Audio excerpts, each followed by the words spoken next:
जौनपुर व मछलीशहर लोकसभा सीटों पर विजय हासिल करने के लिए भारतीय जनता पार्टी ने अनुसूचित मतदाताओं को अपनी तरफ आकर्षित करने का एक विशेष प्लान बनाया है। बीजेपी के दलित समाज के नेता दिलीप राय बलवानी का कहना है कि आज दलित समाज बीजेपी के साथ खड़ी हुई है। विपक्ष ने दलितों को गुमराह करने में लगा हुआ है, लेकिन दलित समाज गुमराह होने वाला नहीं है, क्योंकि बीजेपी बिना भेदभाव करते हुए दलितों के साथ कदम से कदम मिलाकर चला है।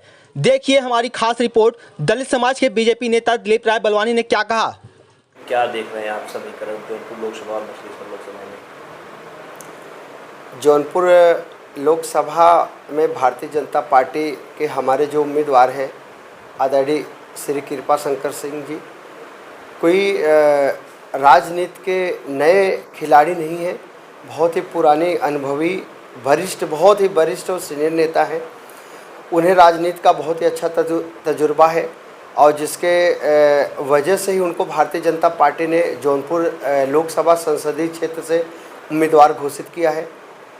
और जो मेहनत भारतीय जनता पार्टी के सभी कार्यकर्ता, सभी पदाधिकारी जौनपुर संसदीय क्षेत्र में कर रहे हैं, इसके अलावा मैं खुद जगह जगह जा कर के दलित बस्तियों में खास करके जो चमार बिरादरी, हमारे जाटो बिरादरी के लोग हैं, वो भारतीय जनता पार्टी के जो गैस सिलेंडर दिया, जितना भी भारतीय जनता पार्टी ने दलितों को लाभ मिला, जितना लाभ लोगों ने लिया, उसका पूरा लोग उसके वजह से भारतीय जनता पार्टी की तरफ झुकाव कर रहे हैं।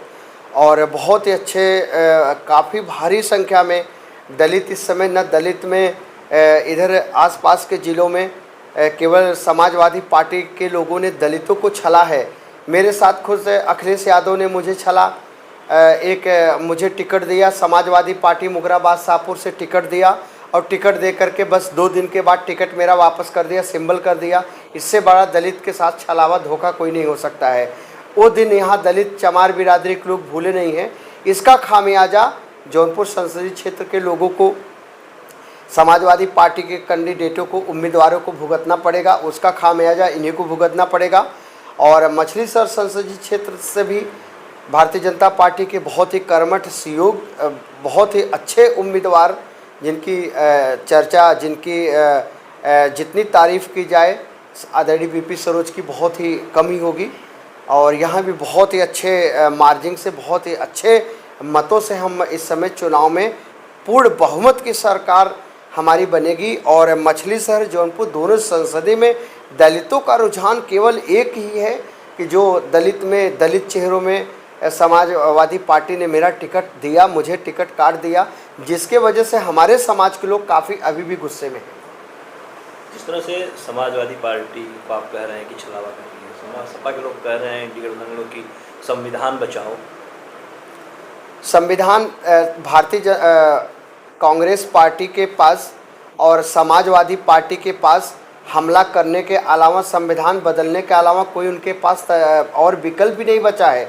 अगर भारतीय जनता पार्टी को संविधान बदलना होता, 2014 से लेकर 2019 तक पूर्ण बहुमत की सरकार, 2019 से लेकर 2024 तक पूर्ण बहुमत सरकार, अगर 10 साल में अगर संविधान पे हमला बीजेपी करना चाहती तो 10 साल में पूर्ण उसका फ़ायदा उठाते। ऐसा बिल्कुल नहीं है, कोई संविधान बदलने की तैयारी नहीं। कांग्रेस और समाजवादी पार्टी के लोग केवल अफवाह फैला रहे हैं और दलित समाज के वर्ग को केवल गुमराह कर रहे हैं। करे बीजेपी आ गई तो संविधान बदल देगी, ये कर देगी, वो कर देगी। कहीं कुछ नहीं। संविधान बदलने का काम तो केवल समाजवादी पार्टी के नेता आदरणीय अखिलेश यादव जी अपने मुख्यमंत्री काल में 2012 में चले जाएं, आलोक रंजन सिंह ने कह करके एक आदेश जारी करवा, जिसमें कई लाख कर्मचारी रिवर्ट हो गए, जो एसडीएम थे तहसीलदार हो गए, तहसीलदार थे नायब तहसीलदार हो गए, सचिवालय मंडल सेक्रेटरी सेक्शन अफसर हो गए, बाबू तक बना दिए गए। और समाजवादी पार्टी से ज़्यादा किसी ने अगर संविधान पे हमला किया हो, कोई नहीं किया होगा। और आरक्षण की बिल की कॉपी जो इसकी बनी थी, राम गोपाल यादव ने लोकसभा में उसको बिल को पास नहीं होने दिया, उसकी कॉपी को फाड़ दिया था। ये अभी दलित समाज भूला नहीं है।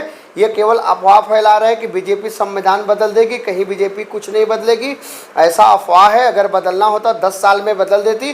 10 साल में भारतीय जनता पार्टी ने, नरेंद्र मोदी ने या भारतीय जनता पार्टी ने, उत्तर प्रदेश के मुख्यमंत्री ने 10 साल में किसी भी दलित को कोई नुकसान नहीं किया। मैं गारंटी के साथ कह रहा हूँ, मैं दावे के साथ कह रहा हूँ, 10 साल में कोई दलित बता दे कि भारतीय जनता पार्टी ने एक भी दलित का कोई नुकसान किया हो तो मैं राजनीति छोड़ दूंगा। क्या लगता है मछली शहर लोकसभा की अगर बात करें तो तूफानी सरोज की बेटी प्रिया सरोज मैदान में है और वो सुप्रीम कोर्ट से अधिवक्ता भी हैं, तो कह रही हैं कि मैं जो है इस बार परिवर्तन करूंगी, विरासत में उनको जो है राजनीति मिली हुई है, कैसे देखते हैं? समाजवादी पार्टी की जो प्रत्याशी हैं प्रिया सरोज, बार काउंसिल की एग्ज़ाम होता है, अभी तो बार काउंसिल की एग्ज़ाम अगर प्रिया सरोज ने अगर बार काउंसिल की एग्ज़ाम दिया हो तो उसकी कॉपी मुझे दिखा दे, चूँकि बार काउंसिल की एग्ज़ाम हो देना पड़ता है, इसके बाद ही वो सुप्रीम कोर्ट का अधिवक्ता हो। तो फर्जी की बातें हैं, मनगढ़ंत कहानियाँ हैं, और कि मैं सुप्रीम कोर्ट के अधिवक्ता हूँ। अभी वो उनका पता नहीं हाई कोर्ट में रजिस्ट्रेशन हुआ है कि नहीं हुआ है। सुप्रीम कोर्ट तो बहुत बड़ी संस्था होती है न्यायालय की, और कोर्ट जहाँ पे सर्वोच्च न्यायालय उसे कहा जाता है, कहीं उनका कहीं वकालत नहीं है, बिल्कुल से फर्जी मनगढ़ंत बातें हैं। और रही जीत की बात, समाजवादी पार्टी की यही प्रत्याशी जो मछली शहर लोकसभा से प्रिया सरोज, इनकी मां को मुन्नी देवी को मेरी पत्नी रीता राय बलवानी ने, हम लोगों ने बहुत ऐतिहासिक, मतलब पूर्वांचल क्या पूरे उत्तर प्रदेश इतने ऐतिहासिक वोटों से पराजित किया था।